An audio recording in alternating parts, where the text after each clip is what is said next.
mumpulirize nga Martha Karua taliiwo, Elias Lukwago taliiwo, eyalisigaddewo yalibadde AF Mpanga, ba AF Mpanga Advocates mukalaba akantu ako ennaku z'omwezi nga 3 Julai 2026 bakita ne bakivaamu omusango gwa Besigye ne baguvaamu. Tebaawa nsonga yaguvaamu lwaki baguvaamu, wabula okusinziira ku kye baawa baagamba nti we ceased to have effective conduct of instructions in the above matter until all less advised differently. Nti nno Kizza Besigye oba ani tannaba kubawa ekigenda mu maaso kutiisatiisa buli looya yenna ow'amaanyi, kubanga bamala okusadinga ekisangosango kyabwe nti tekisoboka, tekijja kuyita okujjako okukozesa eryanyi, era Kizza Besigye ajja kiwangula, ajja kuba Museveni ekigwa mu kooti. Kakati kyebaagala ku mulundi guno newankubadde azze abawangula, baagala leero bamuwangule, yagalagaana. Ne bakuleetera omuzungu akuwaayire, ekyo kimu. Ne bakwata baalooya bo, ekyo kyakubiri. Omuzungu n'akuwaayira ddeeti ng'olina n'obujulizi tebwogerwako.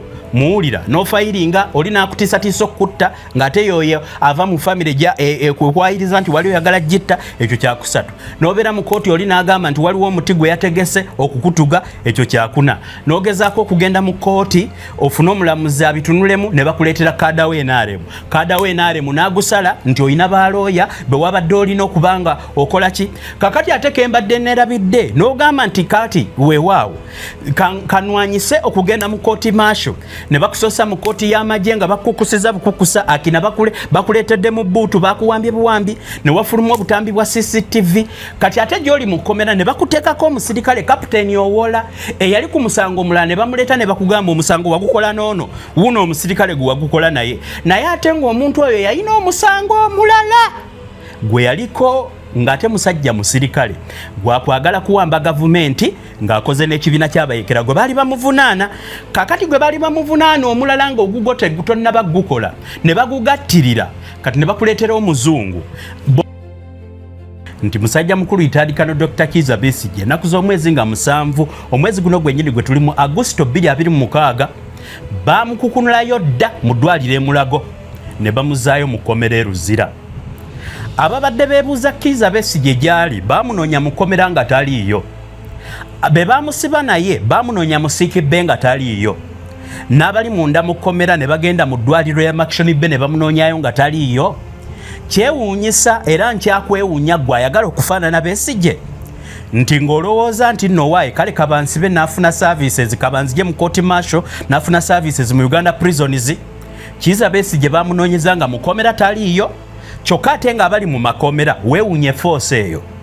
Olwanagana n'omuzungu gw'otamanyi gye yava kuwaayira, oli mu nsi yo n'ogamba kakati Beine kirabika munywanyi wange kabantwale mu kkomera banansibira eyo, ne Beine n'akwefuulira nga toliyo mu kkomera, naye ate n'agamba nti gyali era n'afulumya ekiwandiiko ekikakasa nti oluvannyuma lw'ennaku 10 nga bamwadimitinze e Mulago National Referral Hospital retired Kizza Besigye bamudischarginga ne bamuzaayo mu kkomera ng'omusajja oyo gwenkulaga eyayingira eggwanga lya Uganda mu disguise ng'agyeko n'enviiri mwe bamumanyidde. Eddembe ly'okusalako enviiri si kiganye, naye bwe yali ajja mu Uganda yeebuzaabuza abantu baleme namutegeera, n'awalakata omutwe si gwe guli ogwali gubeerako enviiri ku intaneti nga bwe mumumanyi, n'ayingira eggwanga lya Uganda afumbe emboozi gye yali abalamu ssente ku musajja mukulu retired Dr. Kizza Besigye.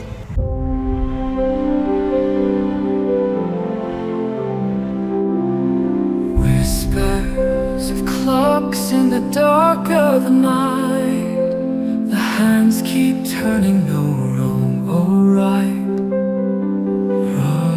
right. Shadows stretch long on the edge of a ride, living each breath on borrowed time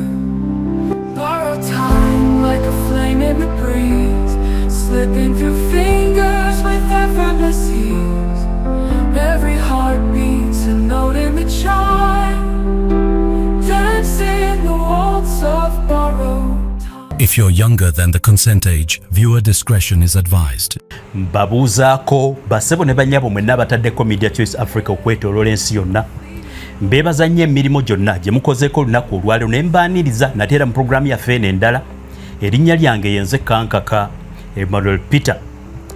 Bassebo ne bannyabo bannansi b'eggwanga lya Uganda, nammwe abasigadde nga muli bazaaliranwa mu kitundu eky'obuvanjuba bwa Africa kiyite East African Community, okusingira ddala mmwe bannankyukakyuka abatakabana buli lunaku okulaba nga muteekawo enkyukakyuka naddala mu byobufuzi by'ensi zaffe ziri mu East Africa, musabanga nnyo newankubadde nga muli mu byabufuzi oleme kufaanana musajja gwe bayita retired Colonel Dr. Kizza Besigye.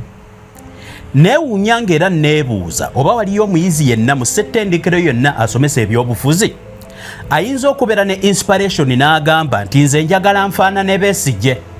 Omuntu oyo yenna yeegomba Besigye byayisemu naye abiyitemu, neetaaga mulabeko mutye nti kirabika ddala tayagala bulamu, oba mutenda obusajja oba mutenda obukazi. Bassebo ne bannyabo, Kizza Besigye ebintu byayiseemu bintu bibi nnyo. Kuba mwakafaananyi nga buli kasonda konna bakuyigga, olowooza nti nno omuntu tasobola kuwaayira ne wajja omuntu out of the blue ng'omusajja oyo gwenkulaga eyayingira eggwanga lya Uganda mu disguise ng'agyeko n'enviiri mwe bamumanyidde. Eddembe ly'okusalako enviiri si kiganye, naye bwe yali ajja mu Uganda yeebuzaabuza abantu baleme namutegeera, n'awalakata omutwe si gwe guli ogwali gubeerako enviiri ku intaneti nga bwe mumumanyi, n'ayingira eggwanga lya Uganda afumbe emboozi gye yali abalamu ssente ku musajja mukulu retired Colonel Dr. Kizza Besigye. Ndowooza kankulage ebifaananyi bino bibiri, ekya musajja mukulu oyo Andrew Wilson Orlando. Weewaawo abantu bagamba nti n'erinnya lye ettuufu si ye Andrew Wilson Orlando. Bannayuganda banoonyereza era bagenda ne bamunoonyerezaako ne bagamba nti ono omusajja mukulu yaalibanga erinnya lye ettuufu bamuyita John Hunter, naye ekyo sijja kukyesibako engeri gye sikirinaako bujulizi. Weewuunya omusajja n'ava yonna gy'avudde n'akugamba nti gwe nkumanyi, twali tupulaninga ffenna okugyako gavumenti. Kaakati omuntu eyeegomba omuntu ekikula kya Besigye mbeera nkwewuunya. Mu kiseera kino njagala okubategeezaako bassebo ne bannyabo mwenna nti musajja mukulu retired Colonel Dr. Kizza Besigye obulamu bwe buli mu matigga. Olunaku olw'eggulo twafunye amawulire gano nga gabadde gakwatagana ku bifaananyi. Ekifaananyi ky'akapapula akafulumiziddwa omusajja mukulu ayitibwa Frank Baine Mayanja. Simanyi oba ye Baine Mayanja naye Senior Commission of Prisons, Corporation and Corporate Affairs stroke Service Spokesperson yafulumiza ka press release nga kano kagamba nti musajja mukulu retired Colonel Dr. Kizza Besigye ennaku z'omwezi nga 7 omwezi guno gwennyini gwe tuli mu Agusto 2026 baamukukunulayo dda mu ddwaliro e Mulago ne bamuzaayo mu kkomera e Luzira. Ababadde beebuuza Kizza Besigye gy'ali baamunoonya mu kkomera nga taliiyo, be baamusiba naye baamunoonya mu Siikibbe nga taliiyo, n'abali munda mu kkomera ne bagenda mu ddwaliro ya Action Bay ne bamunoonyayo nga taliiyo. Kyewuunyisa era nkyakwewuunya gwe ayagala okufaanana Besigye nti ng'olowooza nti nno waaye kale kabansibe n'afuna services, kabanzije mu court martial n'afuna services mu Uganda prisons. Kizza Besigye baamunoonyeza nga mu kkomera taliiyo, kyokka ate nga abali mu makomera weewuunye force eyo. Olwanagana n'omuzungu gw'otamanyi gye yava kuwaayira, oli mu nsi yo n'ogamba kaakati Beine kirabika munywanyi wange kabantwale mu kkomera banansibira eyo, ne Beine n'akwefuulira nga toliyo mu kkomera, naye ate n'agamba nti gy'ali era n'afulumya ekiwandiiko ekikakasa nti oluvannyuma lw'ennaku 10 nga bamwadimitinze e Mulago National Referral Hospital, retired Kizza Besigye bamudischarginga ne bamuzaayo mu kkomera e Luzira. Era Uganda Prison Services ne yeekakasa mbu medical team yaayo ensonga egiri ku ntikko ey'okubanga ejjanjaba Kizza Besigye ku kuzirikana ekyamutuusa okuzirisa bwe yali mu kooti. Kati abo nno saakakugambako babiri, bw'obanga weegomba ebyobufuzi ng'era oli munnabyabufuzi ng'ogyeko fe ababyogerako n'ababyenyigiramu ddala ffenna ffe be bamu, ne munnayuganda alowooza nti tebikwatako naawe okifaanana, teweegombanga okuyita mu bulamu ng'obwa Kizza Besigye. Kakati abo naakakubuulirako babiri, amuwaayiriza kati ate n'akola ki? N'agamba nti ali mu kkomera, ali mu kkomera mu ddwaliro, ate nga abasawo bagamba kirala, kwegamba kyewuunyisa. Tuba tukyali ku bya Kizza Besigye ye kennyini okuba nti tamanyiddwako waali ate prison n'egamba emulina. Bassebo ne bannyabo bannamateeka bonna mu musango gwe baali baaloopa nti musajja mukulu ono Kizza Besigye alina okufuna kye bayita fair representation mu musango omuwaayire. Kuba mwaka faananyi oli n'akuwaayira ng'olina okugenda okwewozaako ku bintu ebiwaayire. Kati n'ofuna baloya be weesiga era ne weekakasa n'osirika. N'ogamba nti okusinziira ku bye bampaayidde ekituufu si bituufu, kanfune balooya bange. Looyawo ne bamukwata ne bamugamba yamanyaako ku by'okuwaayira ate n'ataloopa, ng'omusango baagukuwaayira ate looya ne bamukwata okumanyaako ku by'okuwaayira ate n'ataloopa by'ataamanya nti baabikuwaayira. Omulala looya atalina mu ggwanga lino ne bamugoba, kakati ate weewuunye. Basebo ne bannyabo olunaku lw'eggulo ne ddeeti kangi bateereko saagala mbabuulire bitaliiyo. Ennaku z'omwezi zaabadde 11 lwabadde lunaku lwa 2 omwezi ogwa Augusito 2026. Omulamuzi nga Kadawe NRM yasaze omusango gwa Kizza Besigye. Kizza Besigye mwe yagambira nti tasobola ku progressinga na musango nga talina balooya be bakkiriza kubeera nti bamuwolereza. Omulamuzi ayitibwa Kinobe eggulo yagusaze atya? Kakati ebyo nkuwadde bisatu, njagala nkunnyonnyole Kwagamaya, Crossroad, amasaŋŋanzira Kizza Besigye gaalimu. Buli kimu nkikuteereko kambive gye biva. Musajja mukulu Kizza Besigye yaloopa omusango gwe ng'aguloopa muhoozi. Ngenda kubuulira baagusaze gutya era nkubuulire gwoba weetaaga okugusomako bwe baagusaze ogenda gusanga oba tosobola kugendayo nze ngukuweereza olabe baagusaze batya. Naye nga sinnabagenda eyo yonna nkulaza obubaka obwali obwavudde mu prison. Njagala okubategeezaako basibo ne bannyabo nenkulaga n'omusajja oyo eyasala akawala atanga ayingira eggwanga. Kambereko ekifaananyi kyange wano ekikulu kyenkulaga. Imagine omuntu najja n'agamba nti ennaku z'omwezi bwe ziti wali nange twatuula ffenna era twateesa okutta gundi, twateesa okuggyako gavumenti, nga wali ku TV ng'oyogera, nga ne TV eyina akatambi, nga n'abakukyaza bakyali balamu tebafanga. Basebo ne bannyabo kambabuulireko. Omusajja omuzungu oyo gw'olaba n'okulimba tamanyi newankubadde ali ku peroolo. Okusinziira ku bamulimbisa yaselectinga ennaku z'omwezi ezoogerwako nti Kizza Besigye baali bonna ng'omusajja ono nga Kizza Besigye azza omusango.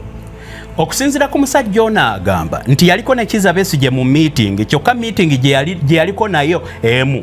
Ate Kizza Besigye yali naye mu meeting emu ku nnaku 2 ez'enjawulo. One meeting, different dates. Kyewuunyisa nga ate kituufu omuntu n'agamba nti nali naawe nga 24 mu police statement ne wafuluma olutambi. Ndowooza kambeko ekifaananyi kyenkulaga. Ndowooza kino ekifaananyi bwe nkikuteerako awo naawe ojja kuba mu mativu.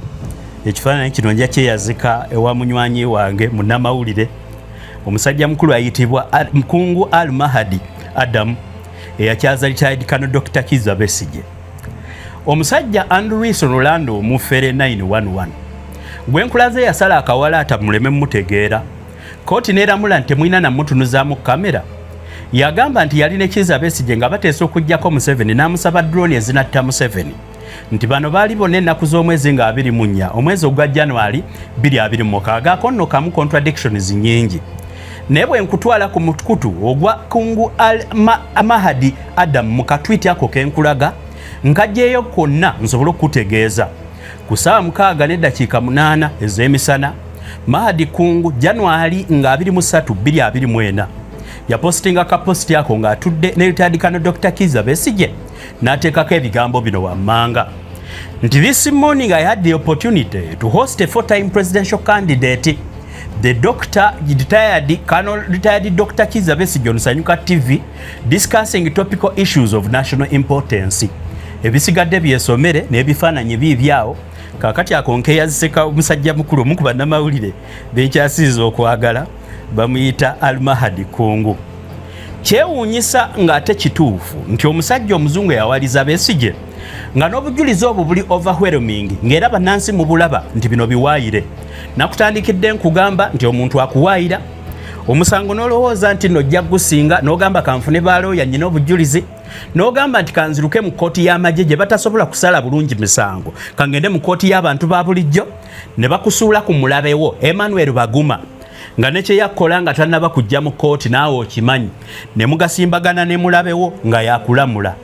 kakati ate n'ogezaako okuloopa ng'oli eyo mu kkomera nti abantu abagamba bampaayira nti nno nali njagala kubatta ate bantiisatiisa nga basinziira ku mutimbagano nti nno bano bajja kunzita era balina omuti gwe bafunye eggulu gwe bagenda okumpanika ku lunaku lw'abazira nga famire yaabwe kigifuula ey'abazira n'okeera ku makya n'ogaa nti obulamu bwange buli mu matigga jjukira oli mu mikono gyabwe kye baagala kye bakola n'odduka mu kooti n'ogamba nti kaŋŋende ewali omulamuzi musabe nti aluulinge omuntu ono eyantiisatiisa ajje mu kooti kubanga okutiisibwatiisibwa kw'omuntu nga munnamagye yaagakulira kyokka nga memba wa famire egamba nti wali oyagala kugitta ekyo kireetawo enkyukakyuka mu nsala y'abalamuzi gwe omulamuzi ki agenda okusala omusango mu butereevu nga gwe gwalamula ate oteeberezebwa okubanga gwe wali oyagala okutta boosi we basebo ne banyabo ebigambo byange biwulirize kigambo ku kigambo lwogenda okutegeera akattu Dr. Kizza Besigye kaalimu kubizaamu akafaananyi nga mutabani w'oyo gwe wali oyagala okutta ye munnamagye akusibye akulina mu ngalo ze 5 n'asinzira gy'asinzidde n'agamba yafunye omuti kw'ayagala okuwanika kyokka nga ate omulamuzi ali mu musango gw'okusalira mutabani w'oyo gwe wali oyagala okutta allegedly ate mutabani we agamba okutta nti wali oyagala kutta kitaawe ng'atiisatiisa kati omulamuzi agenda ogusala weeteke mu bigere by'omulamuzi ogwo ogusala otya kino kiba kitegeeza nti omusango guno tegulina kalungi kasobola kuvaamu kakati gwe nga gwe bavunaana n'owaddaako n'ogamba kanziruke mu kkooti banfunire omulamuzi omulala njogere n'omulamuzi ono mutegeeze tebinaava mu musango guno si bituufu olw'okuba nti obulamu bwange buli mu matigga kati ate ne bakusuula kwenaale mu kaada basebo ne bannyaba ekifaananyi ekyo kyenkulaga kye kya musajja mukulu omulamuzi Kinobe eyasaze ensala gye ngenda okusomera kakati ng'onoonya obwenkanya bakusudde ku sooni enemy wo ng'ate mulamuzi kati n'ogezaako okubeera nti nno weewozaako ne bakusuula ku acting judge Kinobe atali mu full capacity nga naye omulimu agwagala abadde bulooko nga mwavu asiiba ku leediyo ng'agenda awolereza gavumenti ate yamuwadde omulimu ne bamukuba akatebe ne bamuteekawo ne bamugamba gira ng'ogezesa judge in the acting capacity ne bamuteekawo kati n'ogwa ku oyo ali mu kukuuma kalimo ke ayagala kugusala bulungi asanyuse bappe master be bamugye ku bwa acting bamufuule full judge kakati ng'oyo ye muntu agenda okusala omusango gwo mumanyi yagusaza atya njakuze no bwenkuzeeri kalinga firimu ya sci-fi mpuliriza era nkutegeeze obumu ku bujulizi obukulumika bulaga nti mu mwezi ogwa January omwaka gwa 2024 basebo ne bannyabo nga bwe bumu ku bujulizi obwaleetebwa bulaga nti walina meeting era wali olinnya ennyonyi ng'oli mu kibuga ekiri ewala kilomita 10 nautica miles nnyingi nnyo nga tosobola kubeera Kampala ng'ate oli Geneva si Nairobi na Kampala tosobola obuukawo n'ogendawo n'okomawo obujulizi bwa kuloopa bugamba wali naye kyokka ate walabikako mu kkooti ku lunaku lwagamba lwe yali naawe kankulage ka posti ako ke ka musajja mukulu retired Kano Dr. Kizza Besigye ng'ali ne Samuel Walter Mukaaku munnabyabufuzi omu kubamu besaagala naye sinti sibaagala ng'omuntu we differ a lot in political ideology sinti bayira kye bankola sibaagala mba sitegeeza nti mulinako akakuko mba ntegeeza nti ebyobufuzi bye tebijja bulungi gyendi olunaku olwo lwennyini lwenkulaga January nga 25 jjukira Kizza Besigye ayogerwako mbu yali n'Orlando nga 24 naye January nga 25 wali 23 nkulaze yali n'ekkungu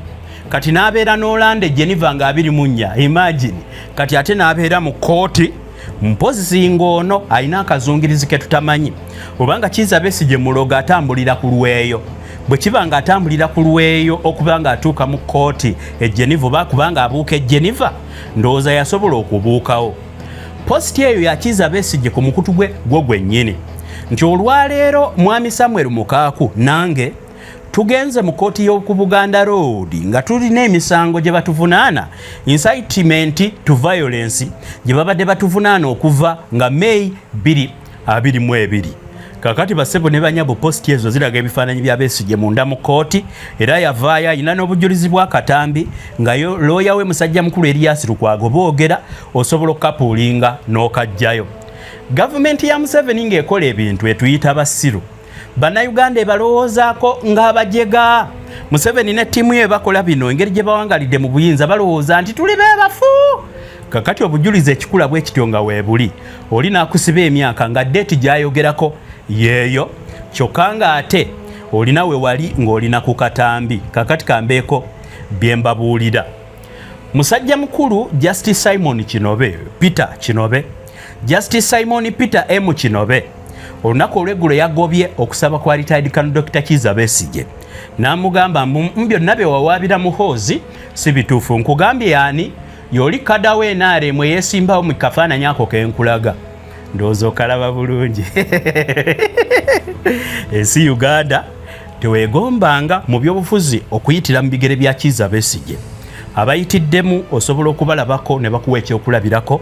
Example enkulu gye nsobola okuwa ye bodyguard we omusajja awangadde naye ayitibwa Saamu Mugumya.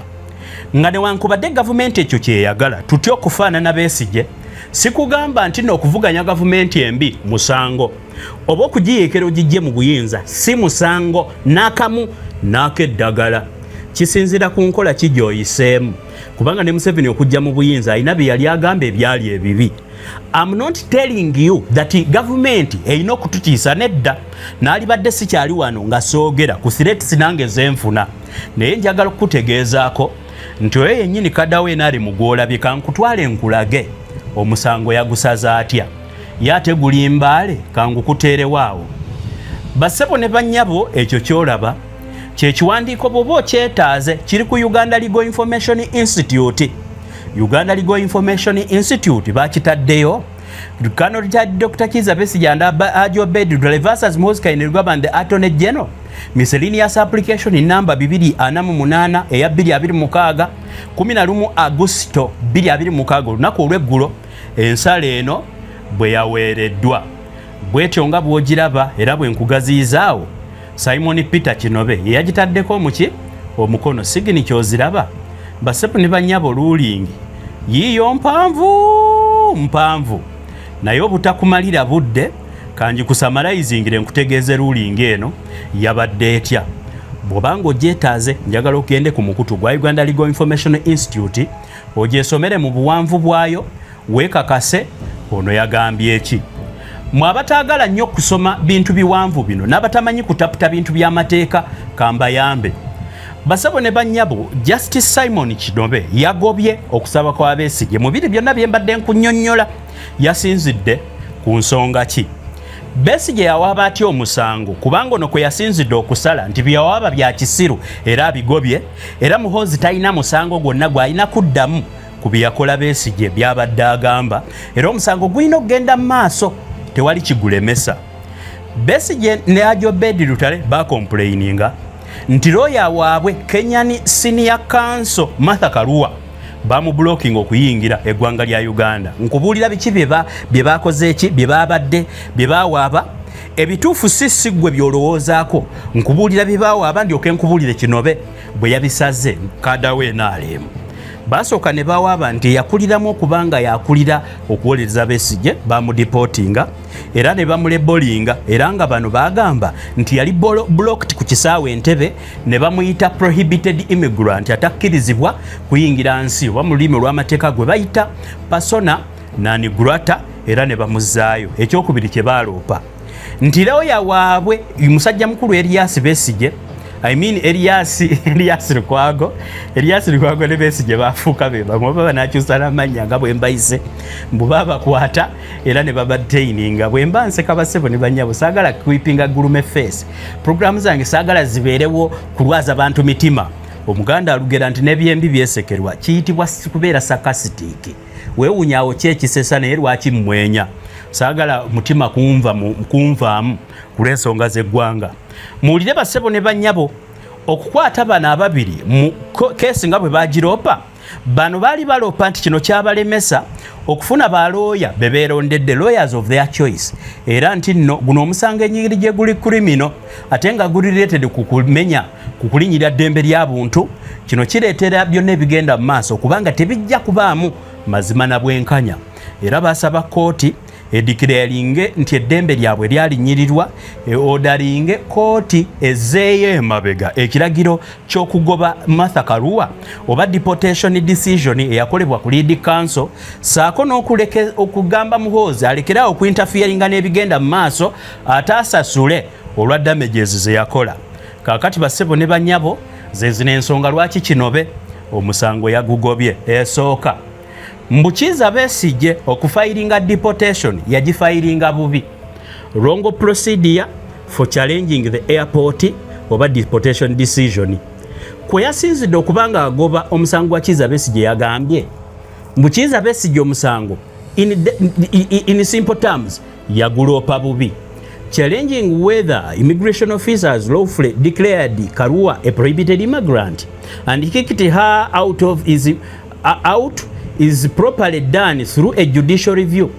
Era wano kwe yasinzidde n'agamba nti kino ekyokulopa nti Martha Karua baamuzaayo tewaliwe kikwataganira na human rights enforcement case, tebikwatagana kulinyirira ddembe ly'abuntu.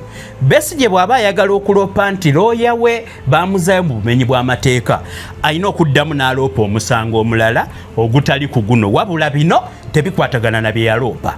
Eyo ensonga emu ekyo n'akifulumya. Bannamateeka ebiseera ebisinga tubeetaaga, naye bw'ogwa ku munnamateeka omuvundu ate weetamwa bannamateeka.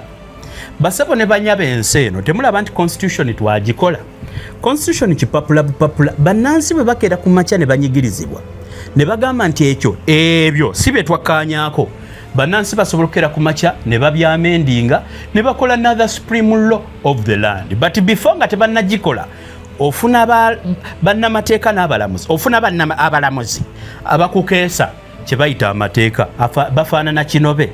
Nkimanyi bulungi nti abasajja bano bw'oboogerako mumanyi ekiriwo, nakugambye teweegomba okubeera Besigye. Nyina akalala ke njagala okugamba, kansooke nkubuulire bino mbeereko kye nkugamba. Kaakati ako bukukajjamu bano bagamba nti Besigye talina bujulizi bwonna nti omusango gwe nti gukwatiddwa mu ngeri erinnyirira eddembe lye, kubanga ekimu ku kye yaloopa nti ebisinga byonna ebigenda mu maaso bijja kubanga bituulira kye bayita right to fair hearing. Byonna si bya mazima, kaki kyawedde emirimu okubanga tosobola kwerondera bannamateeka babube we yagalidde. Wano omulamuzi Kinobe yagambye bw'ati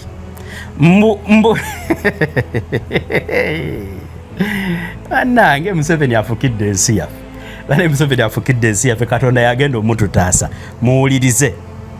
According ku article 28 ne article 44 ngeno right to fair hearing and to a lawyer of your choice, nti zino rights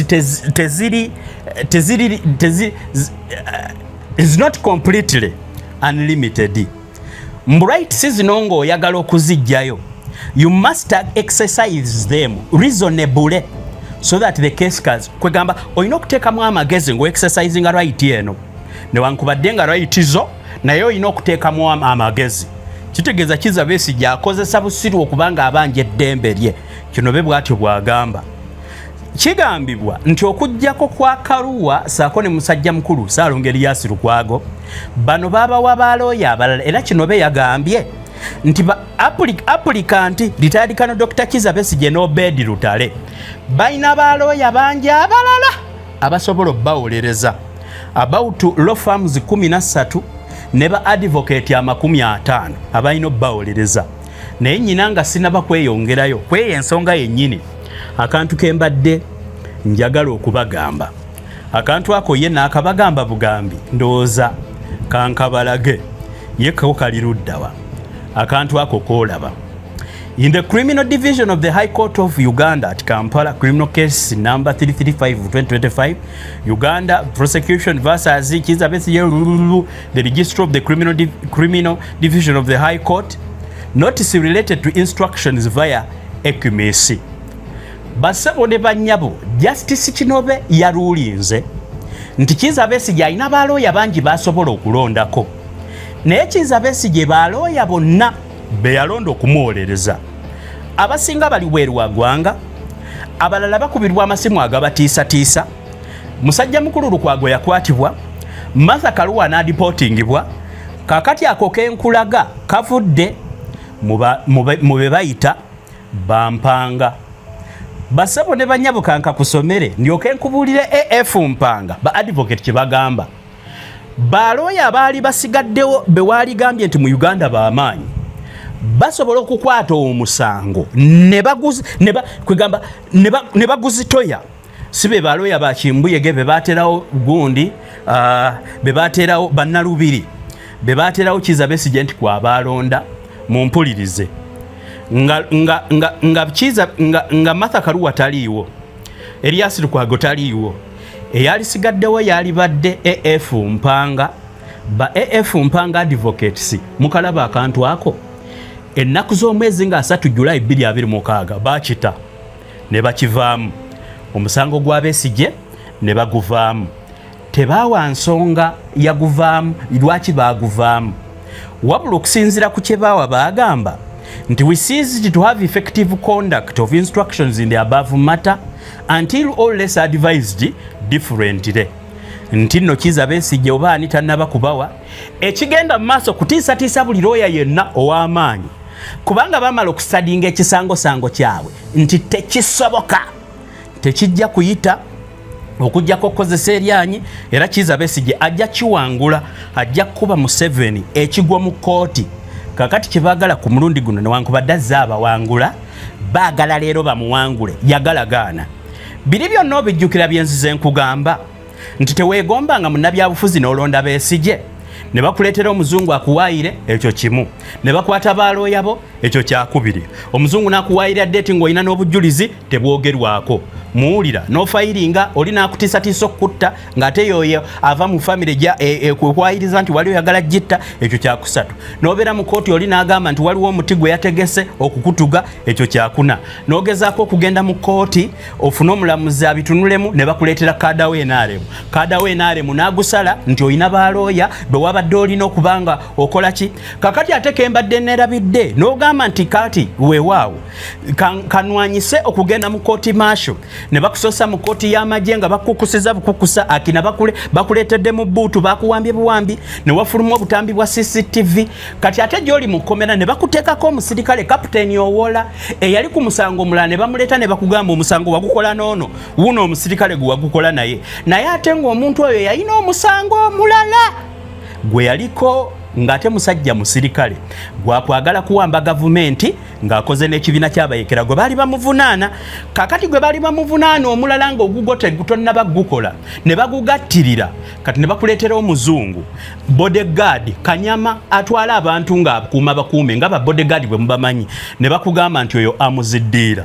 Bannange oba pressure bwe mba mbinyonnyola ebintu bino temuwulira pressure. Imagine ne baleeta Kimbuyege nti yakuvunaana bodyguard omugule era ng'akolera ssente. Kakati bodyguard omugule okulinnyisa mu profile ye ne bakugamba nti amuziddiira era amuziddiira gw'alina omukazi akola mu UN emanyi bulungi ba amuziddiira abagisapulayi ng'ate mukazi wo gy'akola n'olondayo bulooka dizaate eyadduka magye n'akyusa n'amannya ayihiya mbu abadde bodyguard mu bitundu bya njawulo n'amagye gonnyini ge yakolamu nago tegakakasibwa profile ye nayo etankanibwa bodyguard n'asalako enviiri ajja abuzaabuza. Kakati n'ogamba nti nvudde mu kooti maasho kandikwateko ngende mu civil court kooti y'abantu yenye okufuna obwenkanya. Ekyo kiba kikujja mu military basement ne kikutwala mu normal prison. Kakati ate bwotuuka mu normal prison n'olwala kati we prison neyegatta ne bali n'awandiika ekiwandiiko nga tolina mu prison n'agamba ate gyali n'obeera ng'onoonya obujjanjabi obuli specialized ne bakutwala emulago mu National Referral Hospital ate n'agamba kati ate wavudde emulago n'ogenda ku basawo ba Maction Bay kwegamba eddagala ly'emulago tewali ddagala Maction Bay erina eddagala. Kankuzeeyo ku kawandiiko ako. Basebo ne banyabo okusinzira kino engeri gye yasazeemu omusango kino baagamba saagala bikukonfusing nti Kizza Besigye alina baalooya basobola okulondako anytime any day bamuwolereze nga bw'ayagala. Kyokka baalooya bonna ab'amaanyi gwe ng'oli musajja mugagga olinamu kasente osobola okulonda bali bakimbuyege nga waliwo Lukwago nga waliwo abantu nga Mpanga nga waliwo n'abasigadde Mpanga kiikyo eyo sayini gyolaba AF Mpanga Advocates nabo musango baguvaamu. Kino Bekozi yagambye atya mu bingi bye yagambye waliwo ba advocate 5 ba advocate 5 ne bwe babakakadde omusango gusobola okuba megga eri advocate nga yebwe abagukutte mu kiggwa bwe mba mwawulirako kuba Makadusi Mani Kabega weewaawo simanyi profile z'abaloya bangi nze manyi Semakadde nze manyi Isaac Kimaze Semakadde ye president wa Law Society ya generation yaffe ne musajja mukulu Anson Asiimwe ne tiimu yaabwe bonna nze abo bemmanyi abakadde kadde abakuze mu myaka mwe mumanyi Basegona Beriasi Lukwago abe baba Besigye naffe tulina bulidi y'abaffe empya eyo gye tukakasa nti basobola okukwatira mu musango. Olunaku olwaleero nze nga nyina Semakadde nyina Anson Asiimwe lwaki ate oba ondaga kaguruguru oba karukuguru oba kajiiji gwe simanyi yakawuza emisango egiri criminal emeka gwe simanyi yawangula ba president bameka in history akoze ku misango emeka egyenkana ogwange oguntwaza kalabba kwegamba abo nga bompadde. Omulamuzi Kinobe yagambye mbu bali wataano buli omu abako watandikira naye otandikira mu gino emirala.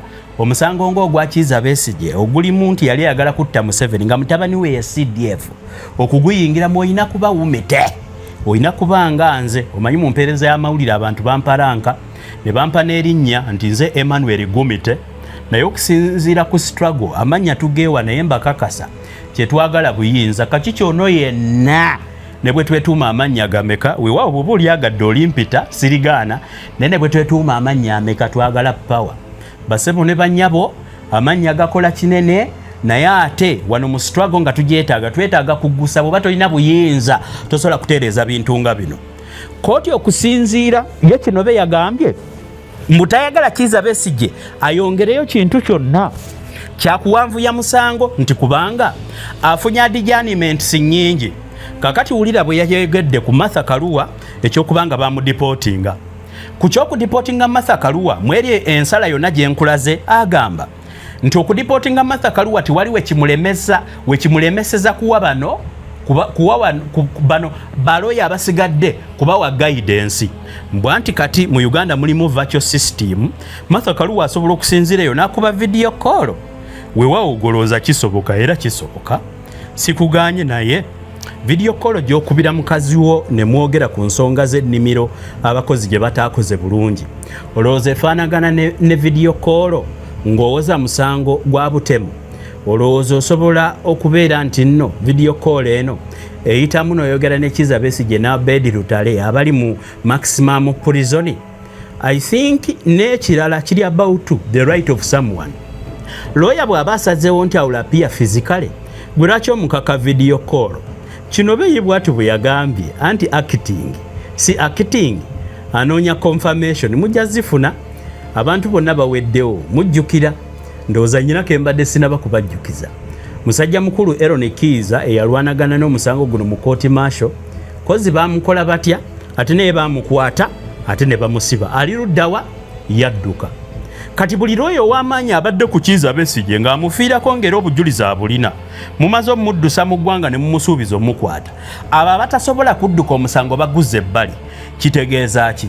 Retired Colonel Dr. Kizza Besigye asigala bwannamunigina marooning someone natandisa nakayimba nga bakayita borrowed time kitegeeza buli omu obudde Katonda bwakuwadde akwazika bwazike.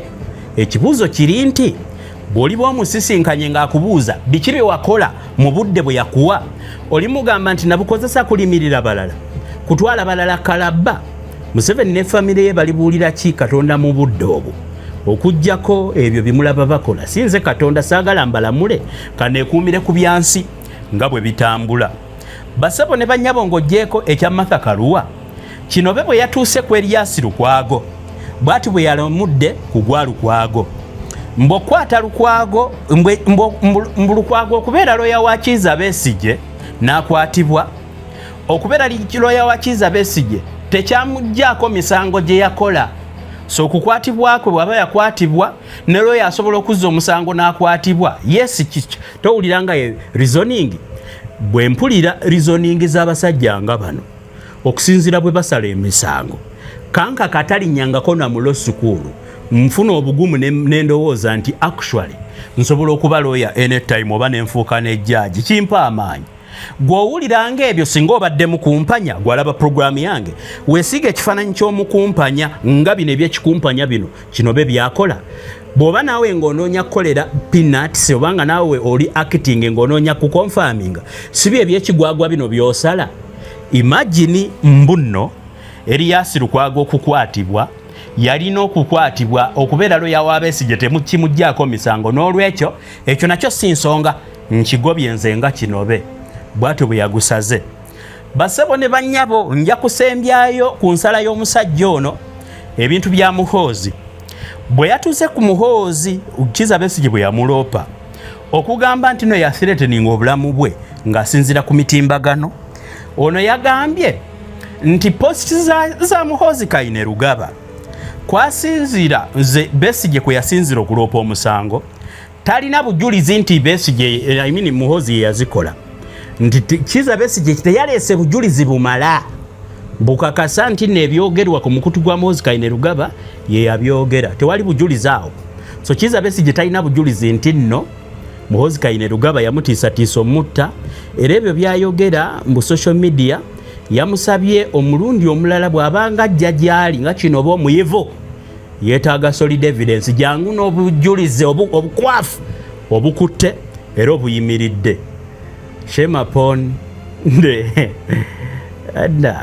bannange ebyembi bisekerwa mumpulirize oluvannyuma lw'ono okusala bw'atyo kino kiba kitegeeza nti kyetuddako kwe kufuna ebbaluwa egenda okuva mu Maction B egenda okukakasa nti Kizza Besigye alyokke okubeera tried basebo ne bannyabo okuzaalibwa kumu n'okufa kumu naye bwe bakuzaalanga mu Uganda n'osisinkana nga mu Uganda ekika kya Museveni kyekiri mu buyinza manya okuzaalibwa kumu naye okufa abakulindiridde okuleeta bawerako ate bali mu kika kimu mumpulirize ebintu ebyo byonna nga bigenda mu maaso olina okwebuuza nti ye guno Kizza Besigye ogumuvunaana gwo gweguliwa nkuzaayo ku musango mu meeting ezaaliwo e Geneva ku peegi ey'okusatu omusajja mukulu ayimiriddeko omusango gwonna guno Andrew Wilson Olande yasala akawalaata gw'embalaze agamba ku peegi ey'okusatu okusinziira ku bye twasomola mu bujulizi bwe mbu yali ne Kizza Besigye mu meeting e Geneva nga 29 October 2023 mbu noono ya describinga meeting emu mu bujulizi bwe kyokka meeting eyemu yaliwo nga 3 October ate era meeting eyemu yaliwo nga 29 October oba olunaku olunennyini yaliwo ddi meeting eyogerwako kati ku peegi ey'okuna agamba nti ate mu meeting yaabwe gye baalina nga 23 November ba agreeing okusisinkana Kisumu ba training ba FDC 30 how many Besigye be yali akunganyiza okujjako mu 7 kyokka peegi ey'okutaano ono n'agamba nti nga 24 January meeting ey'okubiri lwe yaliwo kakati weewunye meeting mu amended simanya biki yaliwo nga 29 ate meeting nebeerawo nga 3 ayogera ku meeting ey'okubiri ate yaliwo nga 23 November kyokka ate n'alaga nga 24 January 2024 second meeting lwe yaliwo meeting ezoogerwako ziri 2 zokka mu bujulizi nti yatulako ne Besigye mu meeting emirundi emeka 2 kyokka ate date ze yatulirako ne Besigye meeting ezo 2 ate zo nnyingi okusinga obungi bwa meeting neweebuuza ddala ebintu bino saagala mbagambe nti nze mbiteekawo genda owulirize bye yali asoma obyetegereze bulungi nze ndi munnamawulire munoonyereza basebo ne bannyabo bw'ogenda okusinziira kwona omusajja agamba nti obumu ku bujulizi bwawa ku Kizza Besigye yamuwa ne kasente nti $50 eza $, ekyo nakyogerako oli saagala nkirweko naye yazimuwa ku lwaki nti gurupu gye yali alina okutendeka Kizza Besigye yasaba bodyguard wabula gwe bayita amuziddira nti amuyamba atendeka abagenda okujja ku gavumenti bodyguard abana bukugu ki obusobola okujjako gavumenti simanyi Kizza Besigye kano w'amagye era nga dokita omulwanyi amanyi bulungi ne terrain ye Uganda kati asaba bodyguard obukugu obwokujjako gavumenti Kizza Besigye yali tamanyi kuselectinga ebyembi bisekerwa nabagaye mundeke buli lunaku mbakolera programu z'ennaku saagala nsibe mitaafu wuliriza era naawe weewuunye kyewuunyisa nti ono okujja nti nga bali bamusabye yajja Kenya mu kitundu ekiyitibwa Ukweri mu ggwanga lya Kenya Ukweri yajja yatravelinga nga 23 naye bano yabasisinkana omwezi gugwako be yali agenda okutraininga baali bakwate government erina statement nga bano yabalumbe Kenya nebakwata nebaleeta mu kooti nga 28 July kyokono nga 23 yatravelinga omuntu yeebuuza nti omuntu eyawaddeyo sente abantu batravelinge date gyagamba gye yawaayo sente eri maaso w'abantu we batambulira okutuuka gye yali alina obbasanga kati Kizza Besigye either amupaintinga nga Conman yamubba sente oba kubanga sente mu nsonga ye yagamba nti nawa Kizza Besigye 50 eza dola zimuyambe okutambuza be nalina okubeera nga ntraininga era be nalina okutraininga nabalaba nabuuke Geneva mu ngeri etakkirizika oba naye mulogo walweyo n'agwe Kenya ate n'alinda mu hoteli kyokka ate be yali alinda baali baatuuka dda gy'alina obba training ate yatuukira mu hoteli n'atuukayo n'abalaba n'abawamu awo obutandikirwako era ne bamusaba nti kootu trainings genda otuleetera ebyokulwanyisa tutandike okuyekera gavumenti kyokka ate byayogera bayogerako already gavumenti ya Museveni yali yabakutte dda nebaleeta mu kooti n'ebifaananyi weebiri nga bali mu kooti ne rulingiza abo be bakwata weeziri ate n'omusango ogwaggwa dda kooti negamba nti bino tubigobye kakati Kizza Besigye banange Wilson Orlando Museveni nga anoonya abaferebe n'ebintu bye ebyekifere babimufera ne badda wali kubanga namukadde kasita yakwata obuyinza n'abulemerako abamuli okumpi okumubba basigaze eki kukwata ekyo kye balowooza ekimusanyusa ne bamusessa ne bazannyamu naye basobole okumuggyako ssente omusango gwa Kizza Besigye sijja kubanga ngusussa wano bingi bye nali badde mbagamba naye bino bye mbawaddeko olwaleero bye ngenda obbawaako mbajjukiza abakyala abakooki 75026000 ne bw'oba olina omusango osobola okugusiba naddala mmwe ng'omuntu oba amuwayiririza bwereere abakyala abo bakikolako sijja kukulimba batuukirire oyinza okumbuuza nti lwaki tebakola ku kino akyetaaga batuukirire 75026000 yenze kankaka Emmanuel Peter enamba y'abakookisi yange eyange ebeerawo ku buli programu wano wansi wembakolera programu zino mbasibudde nja kubalaba ate mu programu z'endala mweraba